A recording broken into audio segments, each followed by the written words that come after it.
grow up with a NES, PlayStation, Star Wars, cartoons, and ABC TV? Do you like to think who would win in a fight between Batman and the Master Chief? Comics, games, movies, music, and TV, they're gonna tell you everything you need. Superheroes or not, they got your back. They're gonna save the world of geeks.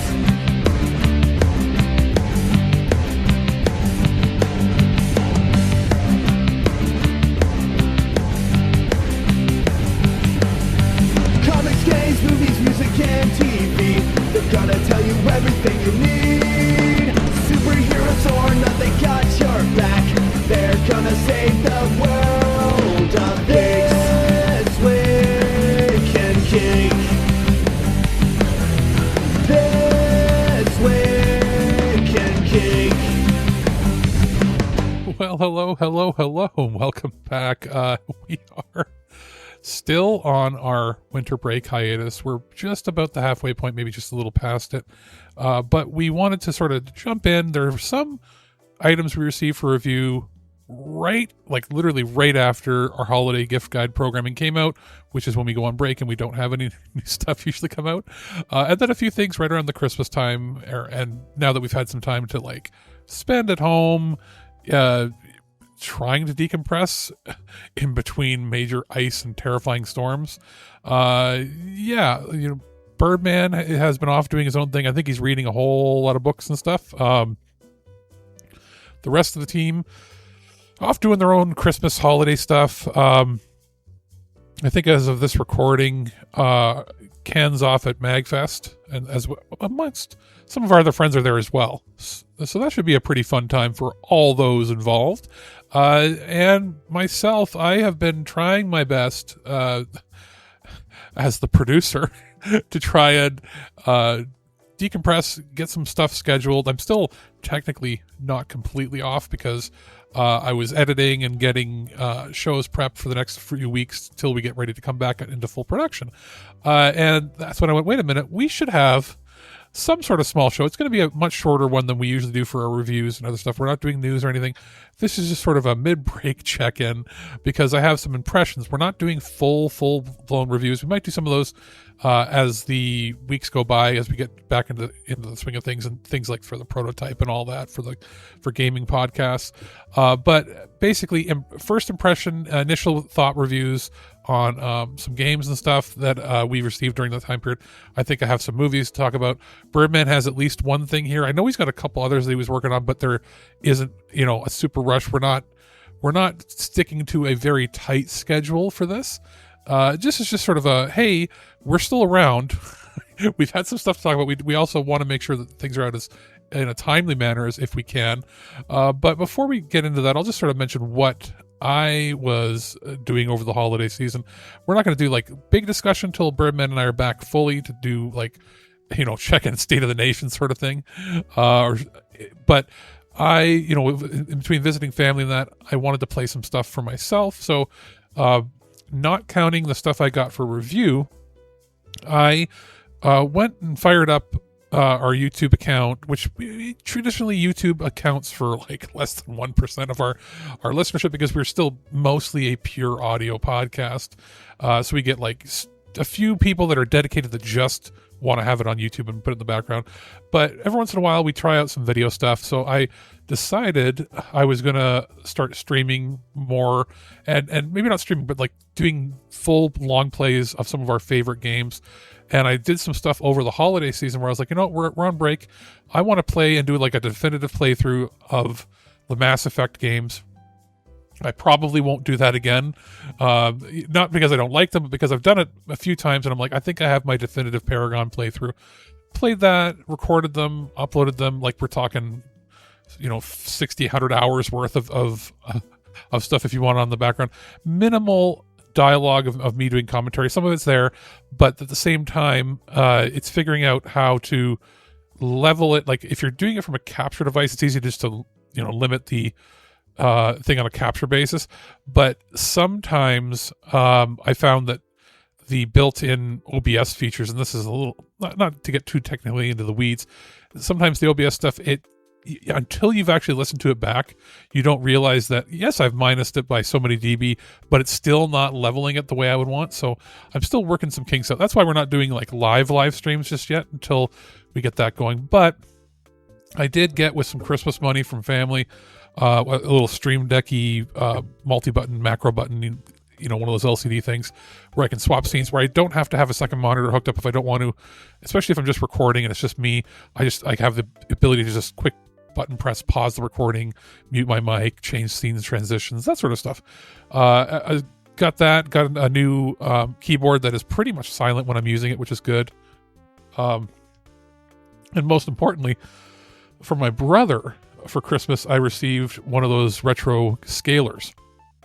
And it's the open source one, not the OSSC. It's the one of the open source ones out there, but it does up to 1080p from RCA, composite, component, S-Video, VGA, and then RGB through SCART.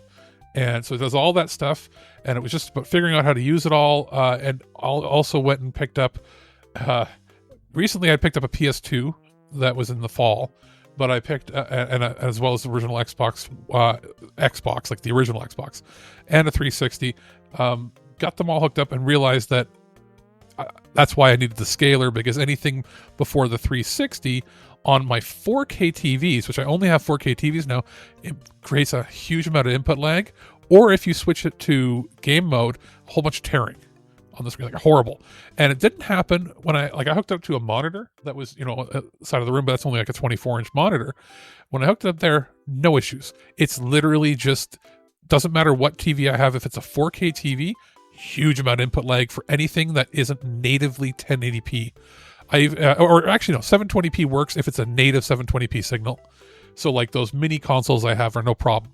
But if you're taking anything from below 720p, specifically anything that's analog below 720p, because if it was a little bit okay with the original Xbox in component cable mode, but it was a little off. But anyway, got that all hooked up, been testing, works. And I also picked up a PlayStation 1 because I didn't realize you could do RGB output on that with just one cable. So picked that up, did a modification on the memory card so that I can play any import games on it, where you just swap the disc and I don't have to have a different region for that. At this point, it's trivial to do that sort of thing, and it really opens up the doors for doing a lot of stuff if we're going to be doing videos or streaming or capturing footage or just hanging out and playing and stuff with people, because it'll allow me to do things like, hey, there's a improvement patch for your game that fixes a bug or broken thing that would hinder progression. You can, make a copy of your game that you have on your disc and then apply the patch, and then it'll boot from there. It's good. Anyway, so I've got that working. Keeping an eye out on some other stuff. As of this recording, depending on how things turn out, I will have a Japanese Sega Saturn coming in the mail. It's not going to be pretty. It is ugly looking, but apparently tested and works, and for about $100 US, which up here, that's about $140 Canadian. And if I were to go to get a Saturn, off of Marketplace or anything, you're looking at 3 or 4 times that here. So if I get that, great, and then I'll just get like a memory card expansion, one of those ones that, and again, maybe an optical disc emulator or something, so that I can get my discs, play them if I want to, but if I'm worried about the condition of the drive, I can just play my backups from from the card itself, something like that. And that's going to basically be mostly what I'm focusing on over the years. I'm going to be trying to pick up systems that are specifically not easy to emulate. And I don't mean emulate as just like, oh, on my PC, throw it on there and, that sort of stuff. No, I'm talking things that, if you get like the Super Nintendo Mini that we have, or I have the Genesis Mini, I've got a lot of those mini consoles, the Commodore 64 Mini, they're all legal. They all have, the licenses and everything for them, and those all play great on TV. But some of the systems that are from like 16-bit-ish to newer, depending on the architecture and that, they don't emulate well, even on the official emulation boxes. Like if you buy an official mini console, a lot of times they don't emulate accurately or well enough, especially if you go from like the CDI onward. that sort of stuff. And you could do it on your PC if you really brute force it, but you kind of want to have the original hardware to get the original experience, and some of those are getting real expensive. So like I'm probably not getting a CDI. If we play CDI games, we will probably just have to do it through some sort of emulation, or if the games are, hopefully some of them have been ported to other consoles, we can try it that way. But on the radar for that is, PS1 has been done for years and years. That's why I wanted the PS2 and I wanted the original Xbox. The original Xbox and the original PS2 are not the easiest games to, you can't like reproduce that experience outside of the original hardware properly. And people say, oh, you can do it on PS2 for your PC through emulation. It's not the same. I've tried it. I've got a high-end computer. It's not the same. So I've gotten the original hardware and all that. Well, again, long story short, Saturn, yes, you can emulate Saturn. No, it does not perform the way it should and doesn't look the way it should. So that's why I've got the Saturn coming. Eventually, maybe Dreamcast. It's not as important. It's just, I don't want to spend an arm and a leg for it. I mean, in my head, a Saturn shouldn't be more than $100, but I know the way the market is, a Dreamcast shouldn't be more than $100, but it is what it is. So I'll keep an eye out for that. As far as other consoles, like TurboGrafx and the CD and that, I don't need that because I have the Turbo CD or Turbo Mini. And a lot of the CD games have been ported or are being ported. So I don't need that. I can cross that off of my list. I don't need that. I don't need a GameCube because I have a Wii U and I have a Wii. And I've got all the scalar stuff for the Wii and all that, so I don't need to worry about that. So I don't need GameCube. I've got basically every Xbox thing. I don't have a Series X anymore because I sold that to get my money together for the Switch 2. But I have a Series S for modern games. I have a Xbox One S that I use for just literally for my 4K Blu-rays. But I've got that. I have a 360, a 360e, the final edition of that. I have an original Xbox. And so I've got all of the Microsoft stuff covered. For Sony, I have a PS1, an official PS1, an official PS2. I have a PS3 Slim. I have my PS5. I just don't have a PS4 yet, but that's not as critical because PS5 does all the PS4 games. So I don't need that just yet. But Nintendo, I've got a Wii U. I've got my Switch 2. Don't need a Switch 1 because I got a Switch 2. I have a Wii. I have a Super Nintendo Mini. I have an NES Mini. Don't have an N64 yet. I know that there's those like FPGA high-end ones. I'm not spending that kind of crazy money. If I can find a used N64 for $100 or less, then I don't care if I have to use a scaler for it or if I have to do something like that. I might get an N64 over the course of the year.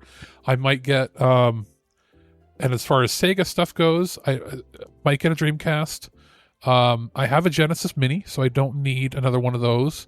And I don't want to deal with a 32X. Like, there's not enough games to make it worth my while for a 32X. A Sega CD is something I would consider, but I used to have a JVC XI like 25 years ago, and those are like $800 now, and it's like all in one unit. I don't need that. I've got to double check if the Genesis Mini can actually play the CD games. I can't remember I think some of them maybe even came on it. If that's the case, I'll load them up there because a lot of those games I literally own on other platforms, like if they were released on PC or on like the Nintendo,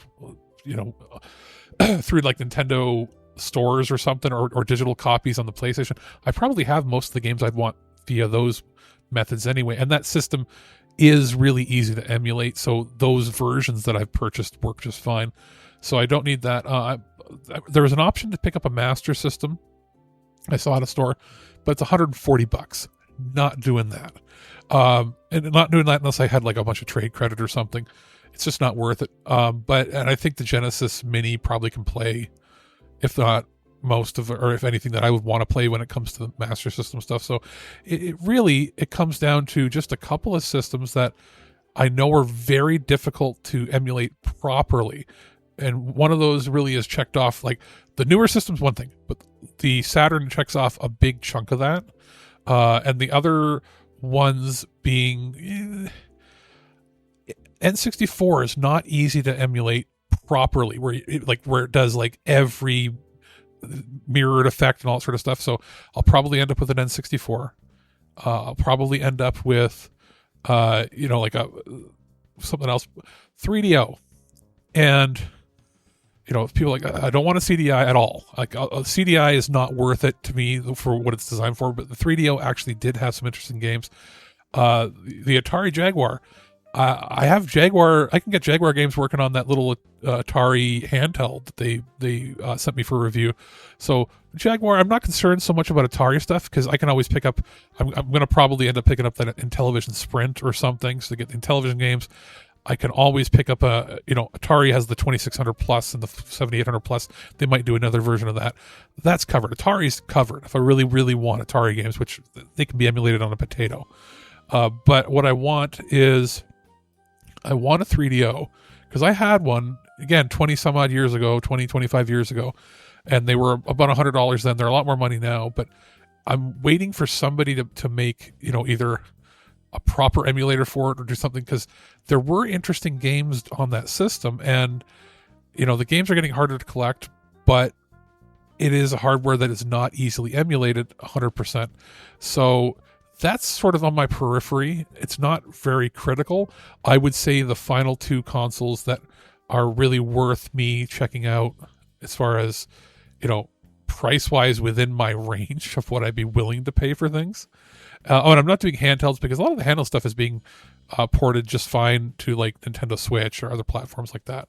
So I'm not getting something weird like the Virtual Boy, Neo Geo stuff is easily ported. Most of the good Neo Geo games are available on everything now, so that's not necessary. But it would be the N64 just to get like there isn't clock accurate or even really acceptable emulation. Even a lot of the games don't work the way you'd want them to work on Nintendo itself through their own official means. So I would consider getting an N64 and making sure that it outputs good video, and I could use that. So an N64 and probably a Dreamcast, as long as the Saturn thing works out. And then I'll just keep my eye out for some form of a 3DO. If any of the other systems pop up, like if TurboGrafx or other things, if they pop up, and I'll find them if they're dirt cheap. But I think I've got the critical ones that I would really want to be checking out. Things that I missed out on. Because I had a Saturn back in 2006, maybe, and Power Surge hit it, and it didn't really work right, and it was before you could get replacement parts easily. So I think I sold it as is for however much, and I really only ever got maybe a few weeks worth of play out of the few games that I owned for it. So that's why this is on my radar for that. But yeah, so that's sort of what I've been doing. That's my mission, my code, my it's not a New Year's resolution, but my thing over 2026 is going to be picking up retro hardware. I've got a pre-order I got Christmas money and gift cards for Amazon. I put a pre-order down from the same people that make the Commodore 64 Mini and the Commodore 64 Maxi, which was the full-size replica Commodore 64, not the 64 Ultimate, which is like the brand new, like real computer hardware, but like, system on a chip, like a mini console thing, but it had a real keyboard. The same people that make that, Retro Games Limited or Inc. or something, they're making one for the Commodore Amiga, the Amiga 1200, and it's going to be a full-size keyboard with the emulator box, whatever they're using on the inside. But it's a full-size thing, comes licensed with a bunch of games and their workstation. That's something I've wanted to have for years. I've never had an Amiga. Commodore 64 I used briefly as a kid when a friend had one. Outside of that, I didn't really get a chance to use it till I got the C64 Mini. But if you want to use it properly, you have to plug in an external keyboard in the Mini because there's no working keyboard on it. And same with, a lot of the other mini consoles, they don't have that. Well, this is a full-size Amiga 1200, and it's a couple $100 Canadian pre-order. So I put down, I had a $150 gift card, put that down. I'm just going to have to pay the difference come summertime when it gets released. So that's basically what I'm looking for. Now all I need is for somebody to make an FPGA version or like make an official, I don't know, like I know there's a ZX Spectrum, but that's not what I want, and it's not really marketed to North America. I wouldn't mind getting my hands if somebody were to make one of like an x86, like like a 386 or 286, but like a proper one, not just a DOS box emulator, to play like old DOS games from like the late 80s to early 90s, or if somebody did one for, you know, Apple II or something, but not like these crazy expensive like $300 or $500 things. If you could make one for like $100 that it does everything you need and has the right look and interface, something I could plop in to the capture card, hook up and do it for streams, and that would be great. And same with like an MSX or something, or one of those Japanese computers. I know they're made a Sharp whatever one, and I think that there's a Vectrex Mini that's in Kickstarter. I'm going to keep an eye on that, but if it's too expensive, I'm going to, you know, bounce out of it. I want to keep things at about the $100 US price point is where I'm comfortable with.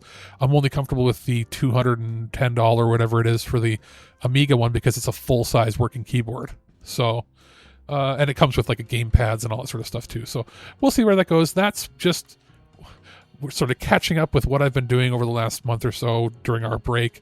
As far as things that we're going to be talking about here, again, very brief reviews, impressions, collected from things. Some may have already aired on the show, but not collected in this form. Some might be new. I know I've been sent some movies to talk about, so just saying, I'm not sure exactly what we're putting in here because I did pre-record this by a little bit beforehand.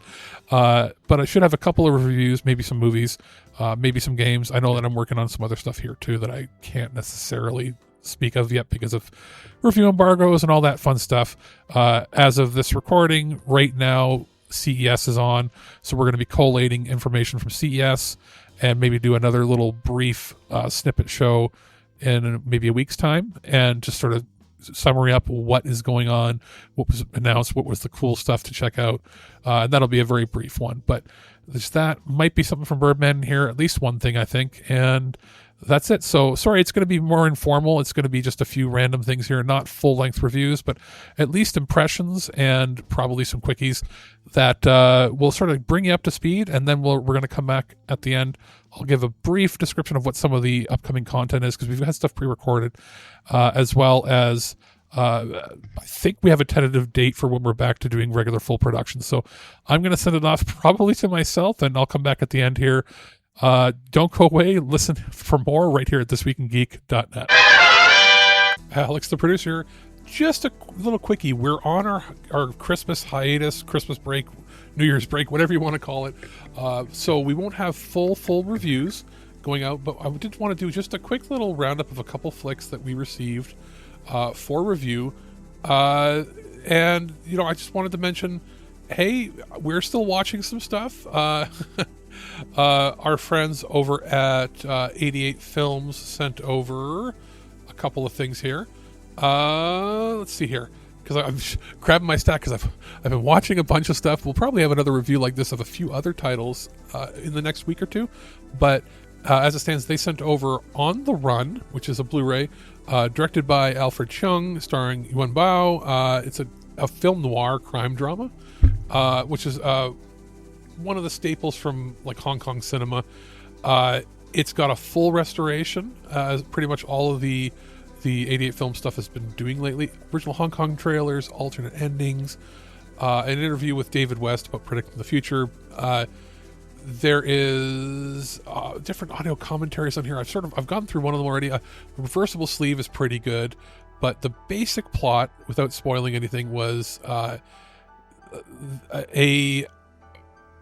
man is trying to get over or at least process through the brutal murder of his wife, and then he finds out there is massive corruption around him, and he makes friends with an assassin, and they try to avoid arrest, and then a lot of crazy stuff happened. Crime drama, over the top, good acting, good presentation, full restoration, well worth it if you're into, like, you know, the Hong Kong, like, think like the Chow Yun Fat movies of the 80s and early 90s.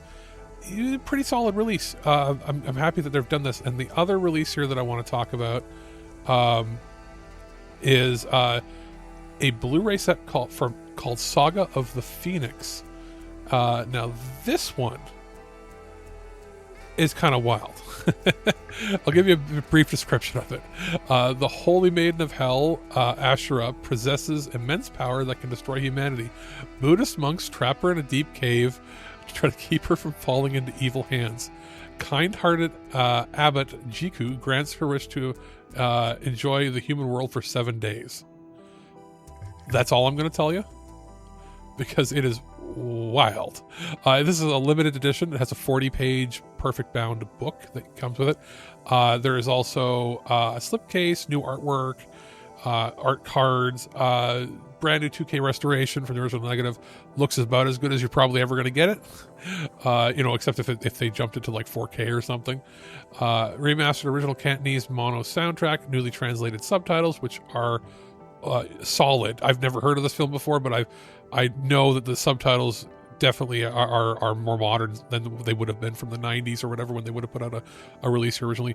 Alternate Japanese footage. There's audio commentary by the New York Asian Film Festival. Original trailer, pretty solid. 88 Films has been doing some of these limited releases. It's pretty solid. While there's some good makeup effects, it is very audio-wise. Both of these films, audio has always been a sticking point for any movie that was basically made outside of Hollywood or Canada until maybe the early 2000s.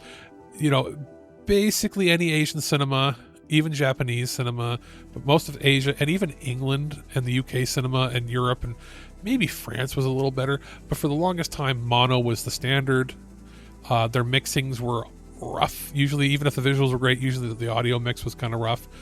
And that's, what we're dealing with here. But the remaster makes it clear enough that you can hear everything. Very few releases of films like Hong Kong cinema or Asian cinema have really good audio. And I can say that this has done a pretty good job of cleaning it up. Presentation-wise, the packaging, everything, great. If you're a collector, you're going to want to pick it up. You're going to want to pick up probably both of these. But this one is wild, and I think you're going to enjoy it.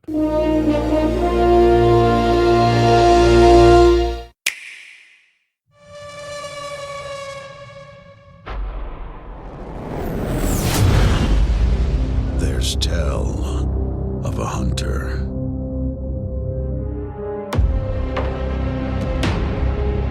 A hunter lost on an unknown planet.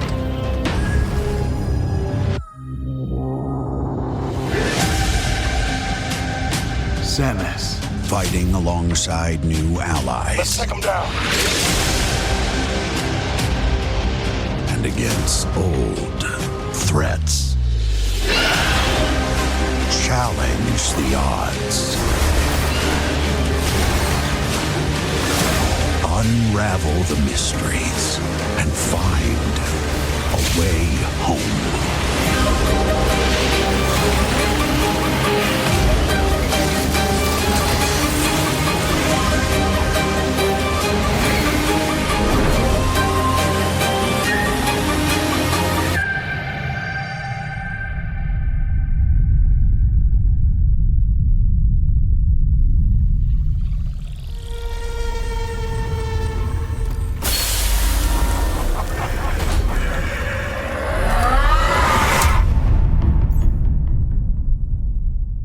Alex, the producer here, and I am going to talk about Metroid Prime 4 Beyond. Now, this, if you know me and you've been listening to the show for, I guess I've been on nearly 10 years now, you know that I'm not a Metroidvania, big fan of that. Birdman is much more into that style than me. He's also much more into first-person shooters than me. So, normally be like, well, you're not the prime candidate to do a review on this, but I am somebody who is willing and open to try a lot of new things. I will give you a bit of history in my fandom of, I guess this, is that, well, for one, I want to thank Nintendo for sending a review copy. They provided one just around the time we went on our holiday break, so the review is a little bit later than we would normally like to have it out, but between Christmas, holidays, New Year's, horrible weather that put a damper on a lot of stuff that we were doing. We're finally having something out. It's not going to be a full review. Like, we're not doing an extended thing, but because I think a lot of people have heard that, you want to hear basically our opinions on what we think of it so far. I am a sizable chunk in, I would say. I'm not looking up any guides to see how far I am. But I will say this. Here's my brief history with the franchise. Metroid 1, the original Metroid, I remember playing, I think I got it for like $5 in the mid-90s on the original Nintendo. I found it too hard for me as a little kid, because remember, mid-90s, I'm like 8, 9, 10 years old. I find it to be too hard for me. I ended up playing it. I had a good time once I used my Game Genie. Metroid and Metroidvania and Castlevania and Metroidvania style games became known in my household amongst me, my even younger brother, and my parents as a Game Genie game. It was just, I was not going to get good enough at that point to play it, nor would have the interest to do the mapping necessary in my head, yada, yada, yada. I played and beat, I believe, my cousin's copy of Metroid 2, the one on the Game Boy, because it was a little easier for me because it was slower, yada, yada. The Super Nintendo one, I didn't beat because it was too involved for me. Like, again, it was not my style, but I remember watching a friend beat it, and I thought it was actually really cool. Jump forward, bloop, bloop, bloop, bloop, bloop, bloop. I didn't play another Metroid game until, play it to, completion until, I guess, this one. Because I played briefly bits and pieces of others. When Dread came out, I know we played it for This Week in Geek. Birdman was much more into it. For me, my heart couldn't take the chasing. It was really, I liked it. I thought it was an interesting style, as well as my brother, who has played most of them. He got much more into this. He loves the style of game, both the 2D versions, like the Metroidvanias, and the first person. His first Metroid was Prime on the GameCube, and he had Prime and Prime 2. I think when the third one came out, I don't think he got it initially. I think he got it in that. Was it for Wii, where it was like the trilogy pack special edition, and he played the crap out of those. So he loved those. So he was, when this was announced, he was big into it, and he was upset it took like nearly 10 years to come out. So that's my brief history with it until fast forward, bloop, bloop, bloop, bloop, again. I should add a sound effect in here, but fast forward it to this past spring when I was invited by Nintendo to go check out the Nintendo Experience in Toronto. And I went out, and that was to check out the Switch 2 preview event, where it was, one of the first few hundred people in Canada to get hands on and try it. And this was one game that everybody, with the TWIG crew, with friends, and with our listeners said, okay, if you're going to get a chance to go, and I knew about going to this, months before, we couldn't say that we were going, but I knew several months before that I was going to get a chance to check out, and I was checking off on my list internally, what do I want to try out? And we made sure that I tried out what they forced us to try out, but not forced. What they wanted us to try out was part of the guided tour, which was Mario Kart, Donkey Kong, which were fantastic. And then after that, you were sort of free to do whatever you wanted. I didn't get a chance to check out some of the stuff like the enhanced versions of Mario, Mario Party and Zelda, because everybody was going to do that. So I went to try to find the ones that maybe weren't going to be covered as much. And Birdman and everybody basically asked me to check out, very specifically, can you check out these 2 or 3 things? I didn't get to check out one of them because of timing constraints. One was they wanted me to check out like Civilization. There was only like 1 or 2 people doing it, and I was like, okay, it looks like it's going to run. As long as it looks like it's going to run, it's fine. But the 2 that everybody wanted to check out was the Dragon Drive, which ended up unfortunately just coming out. They didn't do a retail release. There wasn't a lot of marketing. I was impressed by the tech demo-ness of it, but I wasn't impressed by how much there was to do in it. There wasn't enough, but it was good. It was very important from Birdman, being somebody that is in a wheelchair. He wanted me to be like, does this translate my lived experience into the game. And I said, I think it might. So I think he was very interested in that. The other one was, everybody said, you got to try out Prime. And I did. I sat down for a session. I tried it with the mouse controls and everything. It was great. And I can say this, I was really impressed with it. I wanted to play more. And with Prime 4 finally out now, we're talking months later, there have been changes. There's been some slight changes, and I think now some of it might have been the environment, the mouse controls, but I would feel like there has been some changes, and it's a little tighter, more concise. The frame rate's a little better. So they did use those several months before the final retail release to really pump it up a bit. I'm not going to go into details here as far as, people have been talking about, there's been discourse like, oh, they don't like the one character. Taking that aside, that's subjective. What I can say about the game is it tries something different from what I've seen from the previous titles. Again, didn't play Prime 1 through 3 other than just briefly and then watched my brother play, so I have a general idea of it. And we did try the remake, whatever they wanted to call it, of the first one. Birdman did that for review, so I didn't get a chance to have my hands on for that. But it's solid. It runs well, both in docked and on television mode and in handheld mode, so that's not an issue whatsoever. Audio is pretty solid. I would say the performance is good. Using it in mouse mode is pretty good. My brother actually 3D printed for Christmas for me little containers to put the Joy-Cons in so that they glide like a mouse a little better, and that has actually been pretty useful for this. I don't know whether I prefer mouse mode or using a pro control.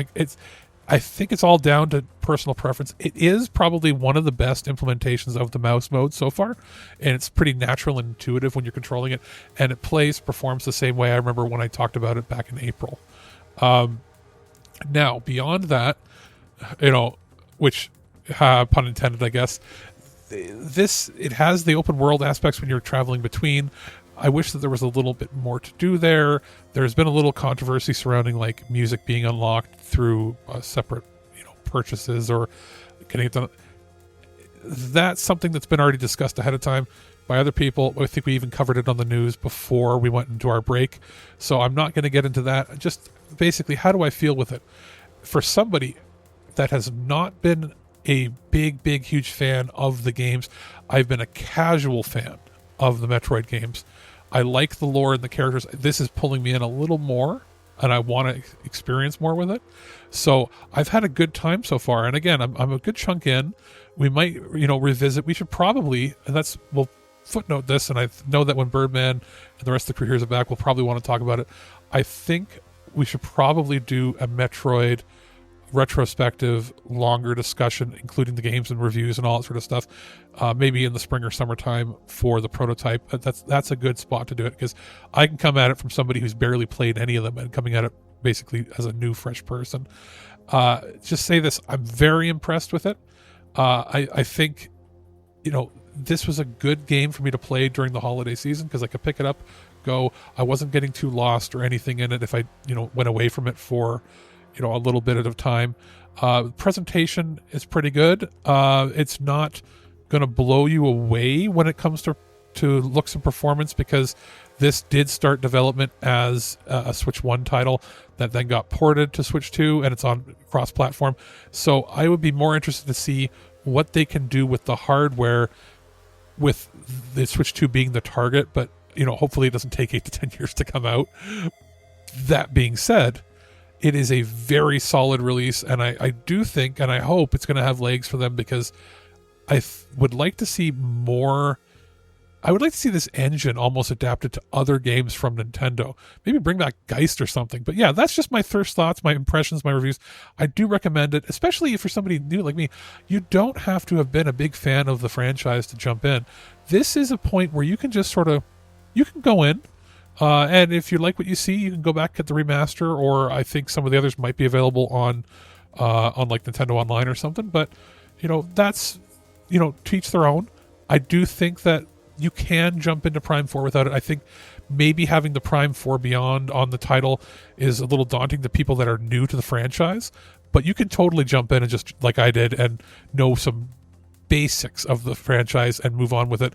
You'll get more, obviously, if you're a big fan and have played everything, but don't feel afraid if this is going to be your first game in the franchise. Hey guys, this is Mike the Birdman here, and once again, I'm here with some super last-minute additions that you should seriously consider for the tabletop role player in your life. And today's selections come to us from FanRoll. These guys were generous enough to send over a couple of their dice-themed advent calendars, and honestly, kind of wish I got these at the beginning of the month because these are really friggin' awesome. So the first I'm going to be talking about is one I actually saw in my friendly local game store, The Dragon, here in Guelph, Ontario. And I'm talking about the Holiday Dice Advent Calendar 2025. So what you get with this is 25 days of clickety-clackety math rocks. You're getting 2 full sets of assorted resin dice, so that's D6s, D8s, D10s, you get the idea. You also get an exclusive holiday themed set, which has little elves in it, which my wife noticed. You get a little teeny tiny mini set, so don't have these out around your pets. But you also have this really nice and heavy AF exclusive metal 20-sided dice, and you also get a dice bag, very reminiscent of Santa's sack. Kind of makes me think of like where you'd put like a Christmas tree, that sort of thing. So I thought that was really nice. Really like this overall. You can put all your dice in this dice bag. It's a little tight, but that's okay. That's a lot of damn math rocks to squeeze in there, and you can find this at your friendly local game stores, or you can go to fanrolldice.com and pick this up for about $84. I really like it. I think it's kind of cool. The next one, actually I've got a little bit of history with this. So way back when, Hasbro and Wizards of the Coast released Rime of the Frost Maiden, which I still think is one of the most badass adventures for D&D 5th edition under the 2014 rules. So FanRoll sent me over the Dungeons & Dragons Advent Calendar for this season, and that's the Dungeons & Dragons Frost Maiden's Aurora, and this is absolutely gorgeous. Now, you are getting just 12 dice in this set, but that's not bad, or like it's like 12 days. But what I'm getting at here is you get a dice tray, which I didn't notice until I opened everything up. I was like, why is this box still heavy still?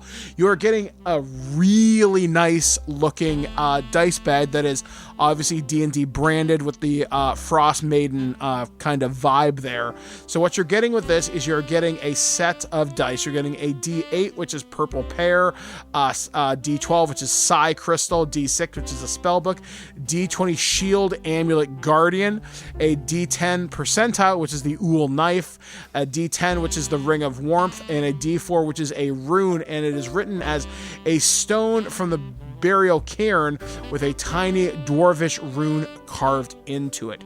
And again, it's really nice. But what really kind of sold me on this was the dice tray. I have a dice tray that my cousin Blake made me a couple of years ago, but it's a little hard to bring around because, you know, it's a wooden dice tray. So having a foldable dice tray is very cool, and there actually are more dice trays here from FanRoll Dice. Hopefully I'll get a chance to look at those more in the future, done by legendary D&D artists like Larry Elmore. I know mostly him from his work on Shadowrun 2nd edition, but that's pretty cool. I really genuinely enjoyed that. And then the final thing these guys sent me, I've only played Catan a handful of times, but I think this is kind of cool.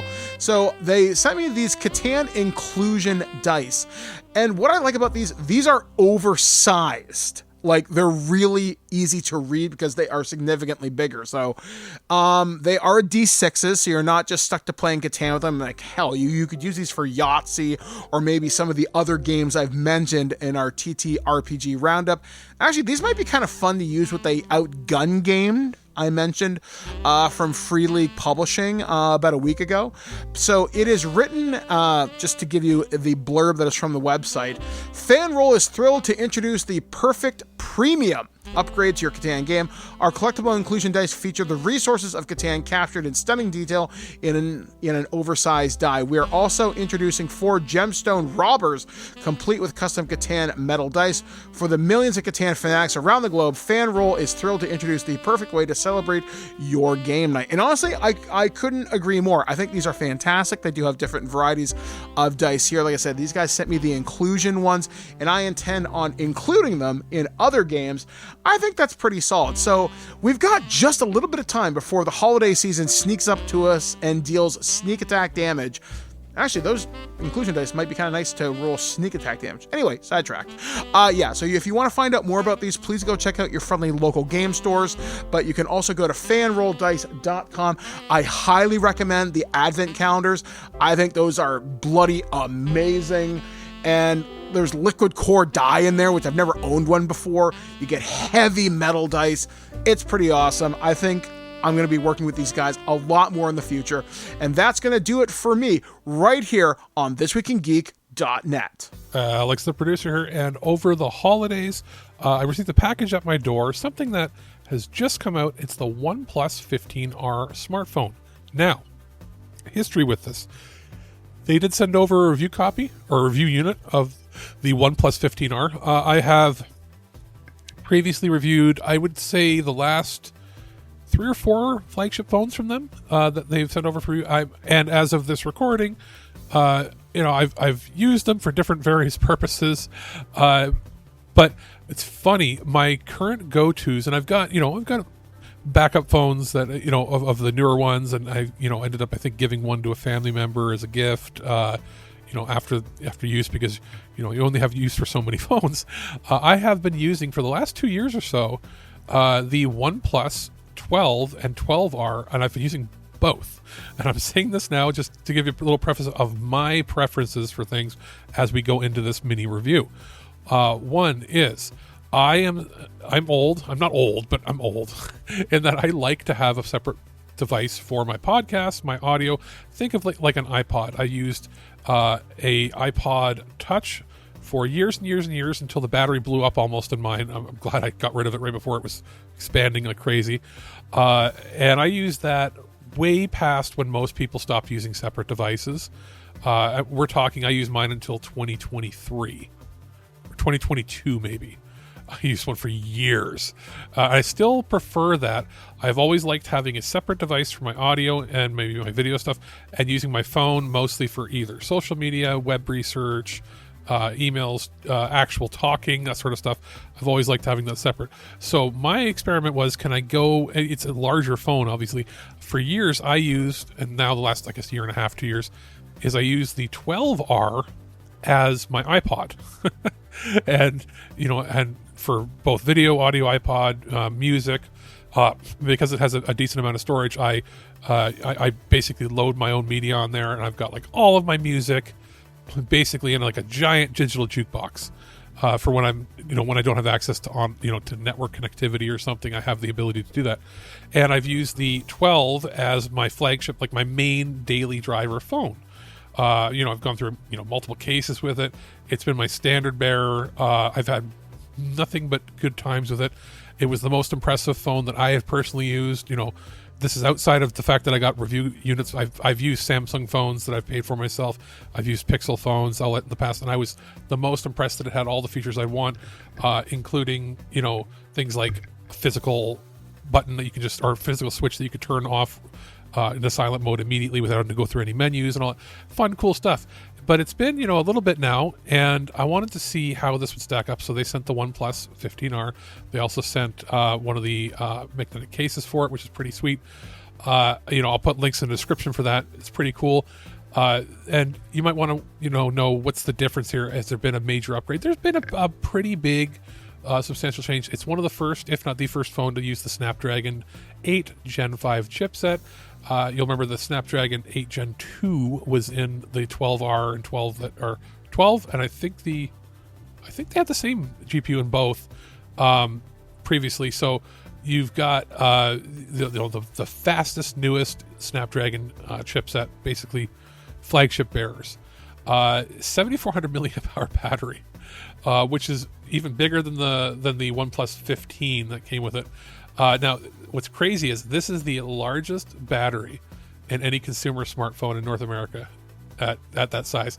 And that's something that I've noticed in the previous phones that I've reviewed, even the 12 and 12R, they've always had really good battery life and just overall they're a little heavier than if you're used to using a much smaller, lighter phone, but they're not unwieldy. And that's the same thing goes here. Even though it's a large battery, it's not like it adds a ton of weight or it's unwieldy. 32 megapixel front camera. So in upgrading from the 13R, which is the one that came out between these, we reviewed those as well. It takes sharper selfies and it's true. It's a much better, clearer picture. The autofocus is a lot quicker too. I'm not measuring it. I'm just doing it mostly as a subjective feel, and I can tell you that. And the reason I keep talking about the 12 and 12R is I think a lot of people aren't upgrading a phone every year or even every other year. They're generally upgrading every 3, somewhere between 3 and 5 years is usually how long people keep their phones, unless you're really into the game and you want to do it. So that's why, even me, I'm still using as my main phones the 12 and 12R. So I think I'm going to have to retire my 12 or my 12R. I might keep the 12R as my iPod for now because the battery's still good. I keep that thing with all the antennas off unless I have to turn it on for some reason, like for headphones or whatever, Bluetooth. I generally keep the antennas all the way off. I put it in airplane mode, and then I put it in battery saver, and I get like 2 to 3 days of battery out of that thing as an iPod. So I might still do that, and the battery is still the battery life is like 99% still after a couple of years. So I might decommission and my 12 and make that my backup phone for emergencies, and then stick with the 15R. I think that's what I'm doing. I'm going to keep the 15R as my main phone because I'm really impressed with it. Ultrasonic fingerprint reader, which is it is a much faster way to boom, you're in. As far as the durability goes, there's been some increases from the last generation from IP. What is it? The IP68 ratings and IP69, which is good. Again, the front camera is great. The architecture, it has something called OP Gaming Core. I was like, what the heck is that? But basically, dedicated Wi-Fi chip and dedicated touch response chip found in the OnePlus 15, alongside the Gen 5 mobile platform. Gaming's more efficient while still being powerful. It still uses the 80-watt Super VOOC wired charging. So 0 to 100% just an hour. I can confirm that. It gets warm. Not dangerously warm, but if you're getting low battery, I wanted to test that just for a couple days. If you got it plugged in, I will generally, if I'm really low and I want to use Super VOOC, and you don't turn on anything like battery saving modes, because you can turn on modes to make it charge a little slower if you're concerned about battery temperatures and that. It's not like it's dangerous. It's just I always want to have my batteries last the longest long term. So if you turn that off and you charge it, it does take about an hour and 10 minutes to do a full charge from like 8% battery that I was doing. But just to be safe, I did that, and I put a little table fan next to it just to blow on it, just to keep that as cool as I possibly could. It has a 165 hertz display with always on 120. So what does that mean? The always on, if the screen is turned off, it's 120, and then you can ramp it up to 165 for applications that can use it.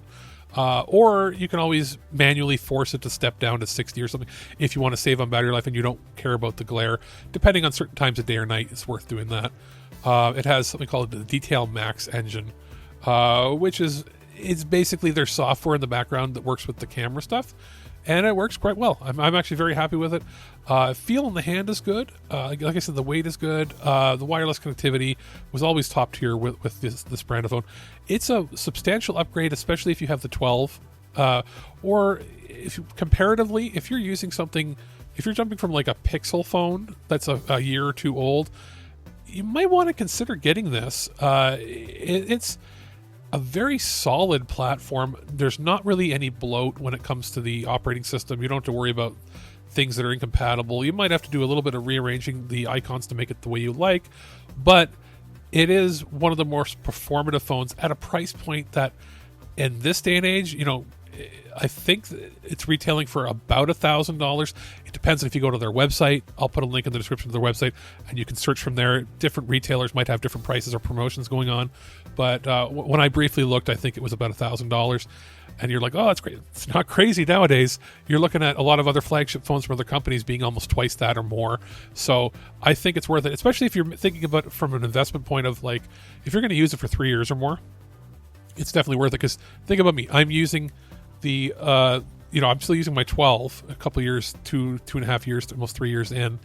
And my battery life, if I look at the battery health in it, and I had it on that mode where it like only charges to a certain point when it needs to and all this stuff. And I believe my battery health is at like 94%. That's pretty darn good. Usually by like the 2 or 3 year mark, people's phones battery health is at like 40% or 50% because it just get worn out. The batteries are so big in these, especially now, like with a 74, 100 milliamp hour.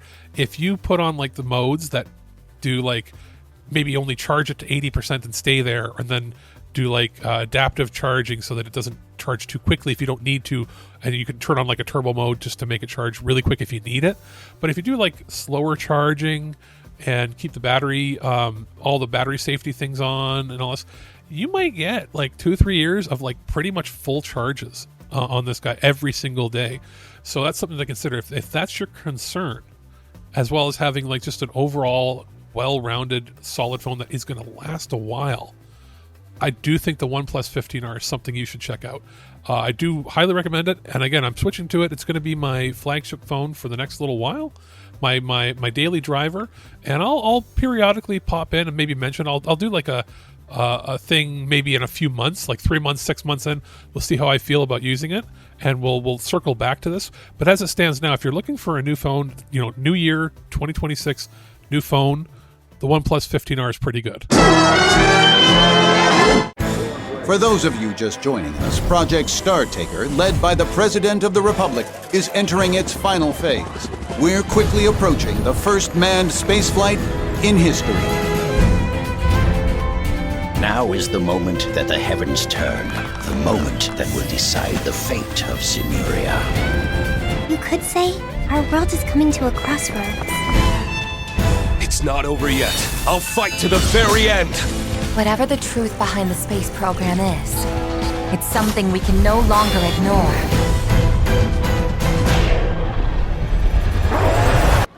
Shucks. Let's see what you're made of. Game over! Can humanity really touch the stars? I'll be keeping major tabs, so stay tuned for those deeds, Aura Bros. Ain't done yet! Let's do this!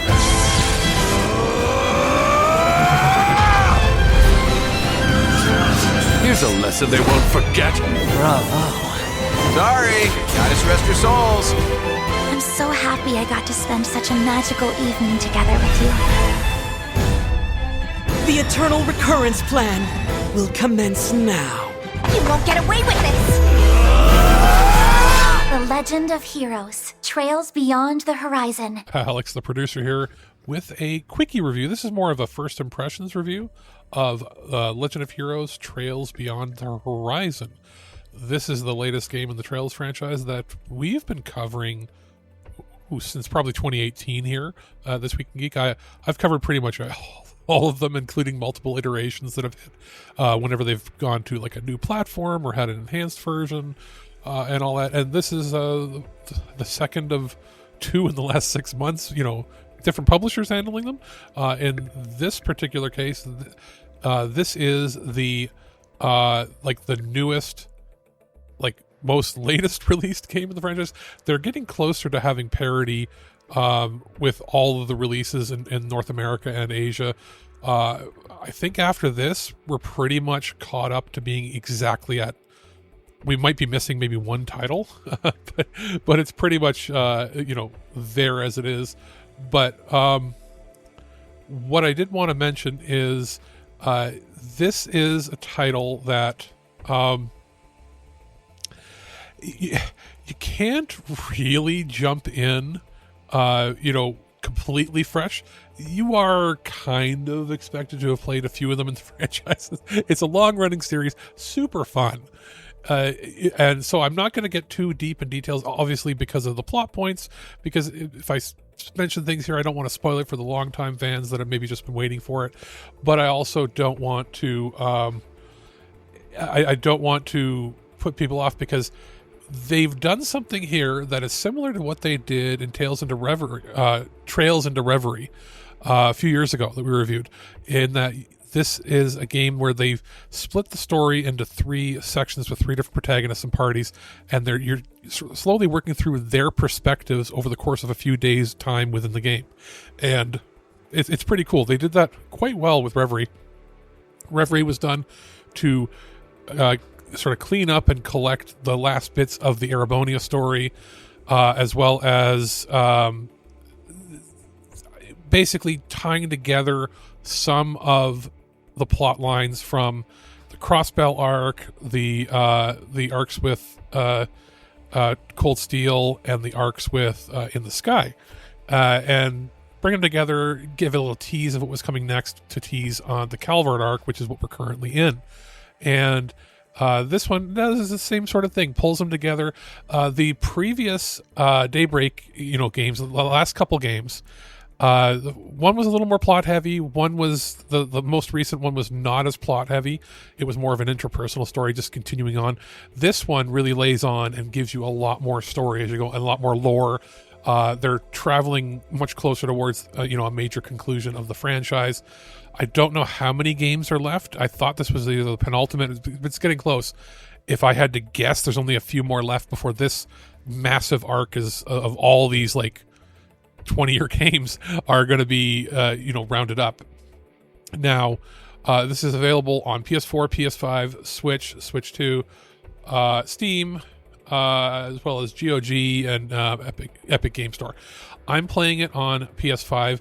I was offered codes on other platforms, and that I chose the PS5 simply because you can import saves usually with these titles, and just to have a cohesive line of succession, because they don't use, if I have any small criticism, and it's kind of hard to do for a smaller publisher like Falcom makes it, but then some of the games in the franchise are XD Marvelous, and some of the most recent one that we reviewed previously was Trails in the Sky First, was Gung Ho Entertainment. So there's not a master license, as far as I can tell, of everybody having everything on one in North America. So they don't have cloud saves that are cross-platform that you can import your data from back and forth and yada. That is something that is on a much larger scale that really only, as far as third-party publishers go, it's really only Electronic Arts, Activision, and Ubisoft that support that. Whereas you can in those games, you can load up a game save on, let's say, a Switch 2, and then save your file. It goes to the cloud, and then you open up the game through their launcher or through whatever their service is on either PC or Xbox or PlayStation, and it will download, and you'll have the exact same save file amongst all of them, so it keeps it up to date. That's not something that they're able to do with this, and they don't do that because it's just sort of platform specific. So that is just sort of the reason why, for the most part, for this franchise, I'm trying to review them if I know that they're going to have the ability to carry forward save data, or think that they will. I do try to keep them on the same platform. But as far as how it's going to play on it, this is a game engine that's not overly stressful, so you're not going to have any issues if you're playing this on PS4. PS4 and Switch might be the one, or if you have a low-end PC for Steam, you might have to make some adjustments, play it at a slightly lower resolution or something, but you shouldn't have trouble running this game. And then, of course, if you're playing it on PS4, PS5, Switch 2, or a Steam Deck or a modern PC, you're not going to have any issues playing it probably at 4K. So it's an iterative increase in quality visually, and then the battle system and everything is taken from the last couple of games, where you have the ability to smash things in the overworld and avoid combat mode where you're in like the turn-based mode, but you have to do some battles like boss battles in turn-based mode. For those that are new to this series that's doing that, that's something that's been introduced in the last couple of titles. And if you're coming at it from a different angle, if you haven't played the franchise before, but you maybe have played something similar, the closest thing in engine to this, as far as like the overworld battles and then going into battles to do command mode, would probably be Metaphor Refantasio from Atlas and Sega, simply because it's a different company, so you can't really apples and oranges, but that battle system, that idea behind it is very similar. They obviously have their own nuances and differences between them, but the ability to attack things on the overworld without going into a turn-based mode, and then if you want to go into tactical mode, you can do that and have your turn-based and everything. That's here. That was a big improvement they added to the game franchise just a little while ago. It has the similar, again, aspects of Trails into Reverie, where you're switching between the characters to see things from different perspectives, events happening at the same time, sort of thing, chapter-based stuff like that. I won't go into any details of the story, just to know that it is much more story-heavy and more lore-heavy than the last game in the franchise. So it's much more like, it's almost like it's almost too much. It's like they're taking consideration of the last game being a little slower moving, and they're giving you a game and a half of plot, which is kind of fun. As far as if you're playing it on PC, I have the specs here because I think a lot of people are probably going to want to pick this up. Obviously PlayStation, I would say PlayStation and Nintendo are probably the main platforms you're going to play this on. But if you're playing it on PC, you see it on sale, or you want to play it on like your Steam Deck or that sort of stuff, the minimum requirements are pretty low. You need Windows 10, Ryzen 5 1600, that's like a 7 or 8 year old CPU at this point. You need a minimum 8 gigs of RAM. Pretty much everybody that has even a mini PC that's a gaming mini PC will have that. Graphics card, GTX 1050. That's still like the cheapest card you can possibly buy. You do need a dedicated video card though, unless you have one of the more modern APUs that can support it, like let's say a 15th gen, I guess you would call it. Intel, you could probably get by with, because those have like the Iris graphics and all that. Or if it's a AMD, one of those mini PC gaming ones that have it all integrated, that's probably fine, because pretty much anything will do better than a GTX 1050 now. You need 30 gigs of storage space. It's I think about that, maybe a little less on consoles. Obviously less on the Nintendo Switches and that. And that's for getting 1080p 30 FPS performance. And that's basically your limitation, is the video card being that old at this point. I believe they stopped having driver updates now for the 10 series. So you might need to upgrade if you're still running something from 2018. But the recommended settings, 10th gen Intel, that's pretty much what everybody's got, 10th or 11th at this point, or newer, or 12th is probably more common. 16 gigs of RAM, again, that's very more common for things. GTX 1650, again, very common, and that's to get 1440p 60, and that's sort of the performance you're going to get on, I would say, maybe slightly better performance than you're going to get on definitely better performance than on the Switch. That's probably on par with Switch 2 performance, if I had to guess, based on the specs and everything. Because there's not like ray tracing or anything involved here. But it's visually one of the more impressive games in the franchise. Now, outside of that, controls exactly the same as they've controlled in the last two games. Don't need to worry about that. I will note that there is going to be a day one patch, depending on when this review comes out. So there's some stuff that they're going to be fixing that, like little, it's not major stuff. It's basically some graphical or text issues, or maybe a translation glitch here and there, that sort of stuff. I always consider that before, when I get a review copy early, that hey, there's going to be some changes, and they've always been in good. As far as performance goes, I don't think day one you're going to have any performance issues. As always, voice acting's good. The whole feel, this is my feel good RPG franchise. This is the franchise that I play when I want to just relax, have a good time, smile on my face, bag of popcorn, You grab your favorite pop or soda, that sort of stuff. I'm having a good time with it. I'm fairly far in, but I'm going to say this, a full, proper, long-form review discussion we'll probably do later on as it gives time to settle in my head, because as of this recording, we're in the middle of like major ice and horrible storms out. It's been just after Christmas. It's been rough. So, this mini review is probably coming out in a week or two, sometime in the middle of January. But as it stands, this is a good game to sort of sit down and try to stay warm with in the winter weather, and I'm very happy to say that it continues on the tradition of being a very fun Trails game. Those magnificent bastards! Color me kooky, but something very odd is going on around here. You're not allowed to talk anymore. Alrighty, and that's going to do it for the show.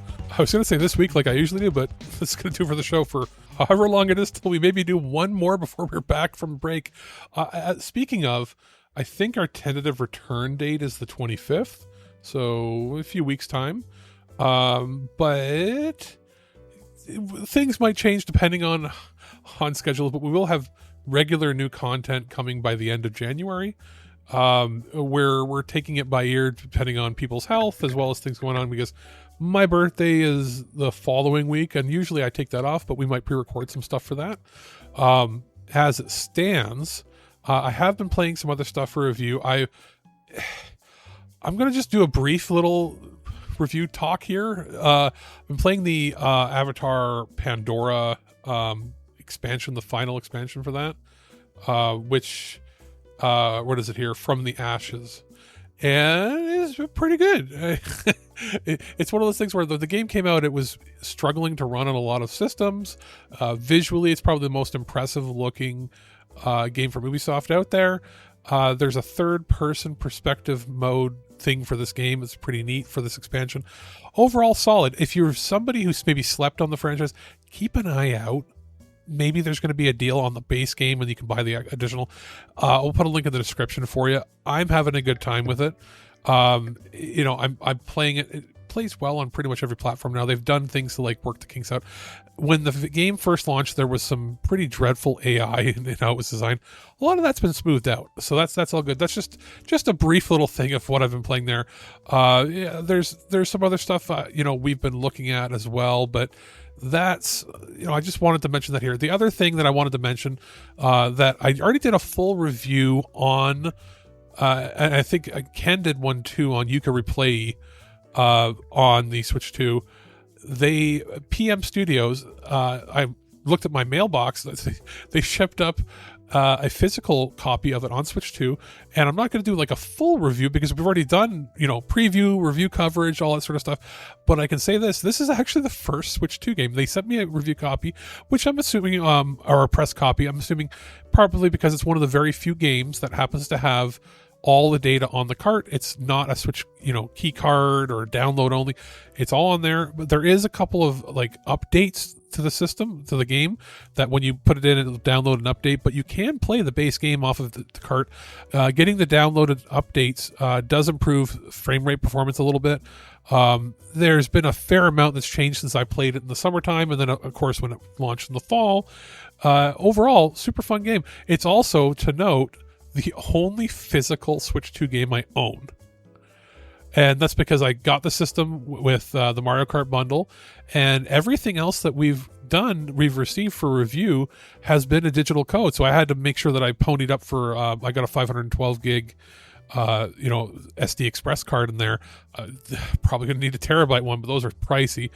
And I've had a couple friends have purchased physical cards and that. I haven't, because I've been getting stuff for review mostly digitally. And it's still, when you're a reviewer, that's sort of like the job you do. A lot of times it is digital now. We used to get a lot of physical stuff for review back in like the Wii U era, and even some in the PS4 era. And that, we got things like Starlink. When that came out, I got a big box of all the Starlink toys and all the stuff, Toys to Life stuff attached. There were probably a few smaller publishers like Mastiff and I think Access Games and a couple others. They sent us some physical games for review when they would have maybe extras they wanted to promote and that send us, because being in Canada we don't usually get as much. But this is one of those cases where I do remember filling out a form for PM Studios, like, hey, yeah, if you ever do send us physical stuff, here's our address. You do that generally when you're a reviewer or media with people, and you don't see a lot. Sometimes you see some physical stuff if there's some interesting things. We review a lot of game-related accessories and that, which they have to send physically. But for games, it's not. So when that showed up, I was kind of happy. So it's going to have a permanent spot on my shelf as my media copy of You Can Replay. And I can say this, you pop the game in, there's no installation, it just works. And now when you connect to the net, you get obviously system updates updates for the game. But it's solid, works fun, it's fun. That's probably going to be how I play it. I'm going to play it that way. And guess what? You know, when I'm done playing it, I can go to my brother's or my friend's place and I can be like, hey, would you like to borrow my game? Pop the card in and he can play it too. So pretty solid. Thank you to PM Studios for sending it out. Review wise, the game is already solid. I already love the game. I'll say this, my review would be of the fact that it's on a full card. Nice. Very good presentation. When it came up, they even had like their bubble mailer was like logo printed with PM Studios and that. So maybe we'll get some more stuff from them for review in the future. We'll see. I'll figure out who to contact, because I don't remember getting a specific email contact from anybody about this game. So I'll just have to go through my Rolodex to see who it was, so I can say thank you and send a link saying, hey, yeah, we talked about it. But yeah, so that's what I've been playing. I've also been doing playing through stuff I talked about at the beginning, the Mass Effect stuff. Also did some retro stuff. Gonna do more of that now that I got my scaler. We're probably gonna try some PS1 games next. They'll be uploaded sporadically as we go. As far as content and production stuff for This Week in Geek, I'm gonna pull up our production schedule here right now, because we're on our break for the next few weeks, and then we're back into full production. We're going to have a bunch of evergreen content, meaning stuff that is recorded on topics that aren't like immediately topical that you need to have out immediately. We'll have those. We're going to start to pepper through over the next few weeks. We will have Earth vs. Soup. I think, depending on when this comes out, there should be either out or just coming out a loose cannon episode on Atlantis: The Lost Empire and Disney's Treasure Planet, as well as that'll be mostly coming out in our regular Monday time slots for the main show, as well as Earth vs. Soup, episode 290, Bride of the Monster from 1955. Then we have, I think, some interviews maybe that Birdman's working on, as well as a Future Imperfect episode on revisiting Star Trek The Motion Picture and Star Trek II, The Wrath of Khan.